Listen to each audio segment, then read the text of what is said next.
welcome back. We're now going to show you how to ganache a cake using ganaching lids. Now the reason that we put a layer of ganache over our cake before we put fondant on is to get a really nice smooth base for the fondant to sit on. There's a couple of options for what to put underneath your fondant. Ganache is by far the best option. It sets firm so you get a really nice firm base, but you can also use buttercream, and in a bind you could use a sugar syrup on your cake, but it really is much nicer with something sitting between the fondant and the cake. So today we're going to ganache using the ganaching lids method, which hasn't been used for too long, but it's so effective. It's the best way that we've ever found. So what we're essentially going to do is use a bottom and a top board to help us get really even sides on our cake. So what we want to start off with is two boards exactly the same size, the size of the cake. So we've got an 8-inch round cake, we've got two 8-inch boards. One will act as the base, one will act as the lid. The first thing we're going to do, and it seems fairly laborious, but it is absolutely worth it, is we're going to cover that top board with a product called Glad Go-Between. So it's a fantastic product, it's just freezer wrap, but it makes a huge difference to what we do. Okay, so board facing down, and we're going to cover the board with Glad Go-Between, just using sticky tape. We don't mind what this side of the board looks like.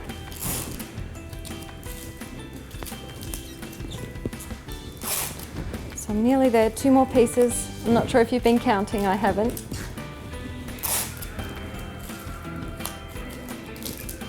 There we go.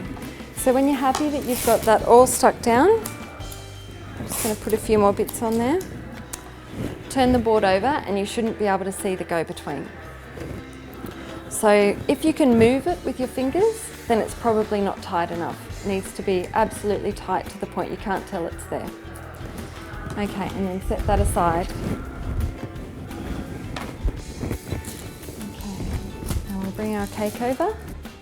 Okay, so today we're going to tort our cake into 3. We're going to put it into 3 slices and put layers of ganache between them. The reason that we do that is for the height. It adds to the height of the cake.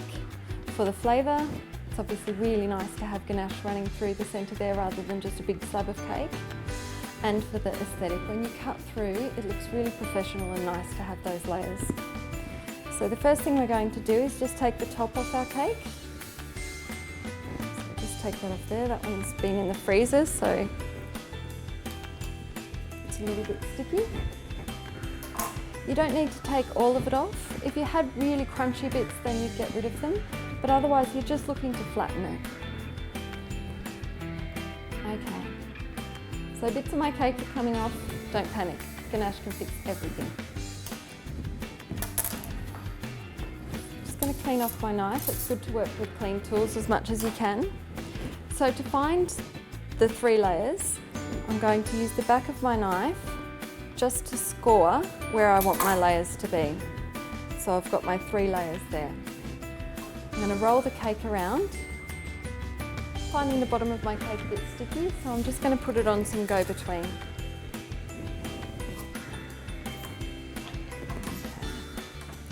This is a particularly sticky one, but it might happen to you at home. It's still workable. Okay, so when you're cutting a cake into layers, if you go straight across, you're very likely to go across on an angle or to take a big chunk out of it. What we do is we follow that line. So the knife goes in, and then we move the cake, and just with the back of the knife here, just follow that line. Keep moving around. And eventually you'll feel that you've gone through and you've got a layer there. So just move that to the side. Okay, and we're just going to repeat the process for the next layer. So knife in, follow it around, follow the line that you've scored until you feel, and it should be pretty close, the cake lifts. Okay, so we've got our 3 layers. Now we're going to check that our ganache is ready to go. Yeah, it's lovely. So it's a nice peanut butter or Nutella consistency that we're after, and that's very nice. Over the course of ganaching, it will often start to set, particularly in winter. It's just a matter of popping it in the microwave for 10 seconds. Okay. If you're not sure what ganache is or how to make it, we've also got a tutorial on that. So if you look that up, you'll find out how to do this. Okay. A smear of ganache on the board. It's really important not to have a thick layer of ganache there. If you do, there's a chance that the cake will slide around. Now the top of our cake becomes the bottom. Okay, but it is still facing up. Okay, if this cake was close to the edge, on any edge here, I would cut that off. You get rid of the cake that comes out too far. So you're looking for about a ½ centimetre gap, and if you've got more than a ½ centimetre gap, cut it off. And make sure you do it straight away because it'll just cause you problems later. Okay. So we're just going to put a big, big blob of ganache on our cake. So we're looking for about a ½ centimetre layer in each of our layers. What you don't want to do while you're putting your layers in is you don't want to be icing the cake. If the cake has a dome, you don't want to follow the dome. You're trying to get a really flat surface for the next layer to go on.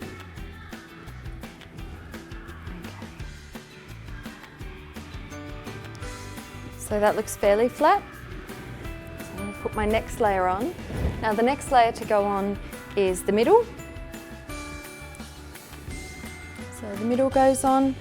Same again for the second layer. Big blob of ganache on there. It works much easier if you put the whole lot of ganache on there at once rather than trying to put it on in small amounts. So now the bottom of our cake becomes the top. So we're just going to put that on there. Now it doesn't matter at all how rugged your cake looks at this point, because once we put the ganache on, you'll never know what's going on underneath.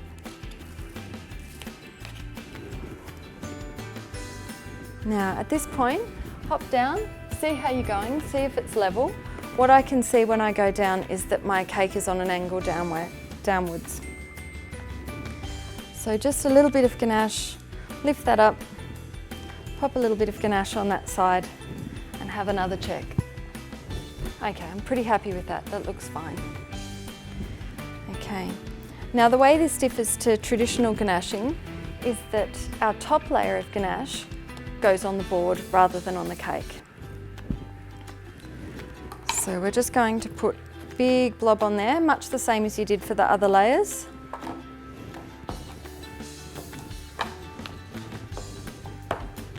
Okay, now I'm just going to smooth that on. Try and not have any air bubbles underneath. If you have air bubbles, they'll show up when you're finished, but you can fix them. But ideally, if you can not have them in the first place, it's even better. Now this is the one that you really want to be flat. So that looks quite flat to me. So it's ready to go. A little smear of ganache on top of your cake, because ganache will stick to ganache far better than it will stick to cake. So smear on there. And then I'm going to take that lid with the ganache on it and turn it over.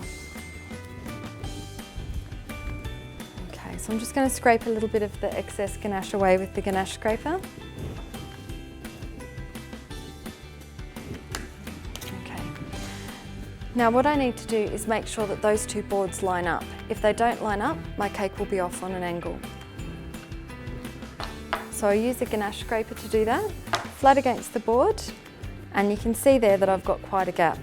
So just push that across. I've got a knife and I'm just going to cut those bits of cake off that are too close to the edge. So no need to be too worried about how it looks, just get rid of them. Now once you're happy that the lid's in place, we can start to fill in the sides. So still peanut butter at Nutella consistency or peanut butter consistency. If it's gone a bit hard, pop it in the microwave, but mine's going along well.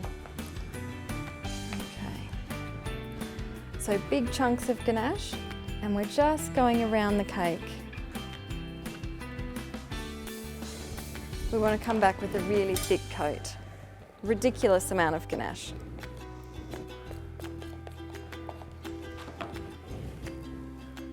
Okay, and this one, we want to come out at least as far as the board, if not a bit further. Once you've got a good coat on, a good first coat, just get your ganache scraper, put it against those two boards and flat against the temp board that you're working in. This is called a temp board, what the cake is on at the moment, or a setup board. Really handy. The cake will stay on this board through ganaching and covering right until we're ready to put it on its display board. Okay, so put your scraper against the temp board and against the two boards and scrape the ganache away. Okay, so that's the first step. We're going to leave the cake like this and let that ganache set for around, oh sorry, the other thing I was going to say is to get down and check that you're still level. If you're not level, then you can try to adjust for that, but it looks fairly good. Make sure you look from a few different angles though. Okay, so it looks fairly level. You can use a ruler or a spirit level to check how you're going, but I find that the go-between on the top of the board can throw the spirit level out a little bit, so I find a ruler's better with this. Okay, so we're going to leave that for about half an hour just to firm up, and then we'll come back and take that lid off.